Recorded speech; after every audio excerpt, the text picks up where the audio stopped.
শুরুর দৃশ্যে দেখা যায় শুভ কলিং বেল বাজাচ্ছে।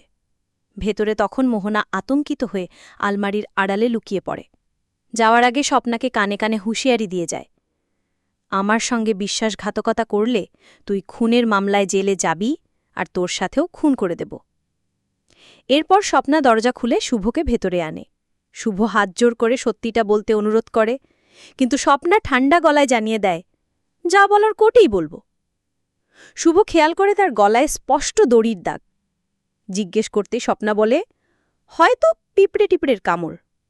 কিন্তু শুভর সন্দেহ বেড়ে যায়, কারণ স্বপ্না কথা বলার সময় বারবার আলমারির দিকে তাকাচ্ছিল। শুভ পানি চাইলে স্বপ্না রান্নাঘরে যায়। সুযোগে শুভ আলমারি খুলতে এগোয়, ঠিক তখনই স্বপ্না ছুটে আসে। কিন্তু শুভ জোর করেই আলমারি খোলে, অথচ ভেতরে কিছুই নেই। মোহনা ততক্ষণে অদৃশ্য হয়ে গেছে। শুভ আমারও সত্যিটা বের করতে চাইলেও স্বপ্না দৃঢ়ভাবে তাকে বাড়ি থেকে বের করে দেয়। পরের দৃশ্যে রায়বাড়িতে সেবন্তী শিরিনা ররনাকে বকাঝকা করছে। ডোনা তিরস্কারের সুরে বলে, ওকে তো দায়িত্ব দিয়ে দেওয়া হয়েছে, এখন আর কারো কথা শুনবে না। কিন্তু শুভ কোথায় গেল? ঠিক তখন হীরক ও পুলক বাড়ি ফিরে আসে। সেবন্তী পুলককে প্রশ্ন ছুড়ে দেয়, একজন উকিলও পেলে না? আমার ছেলেটার কি হবে এখন? এই সময় হঠাৎই একজন উকিল এসে হাজির হয়। অন্যদিকে শুভকে দেখা যায় রাস্তায় হাঁটছে বিমর্ষভাবে। সে নিজেকে দোষারোপ করছে, আদিকে কথা দিয়েছিলাম বাঁচাবো, এখন কোন মুখে বাড়ি ফিরব?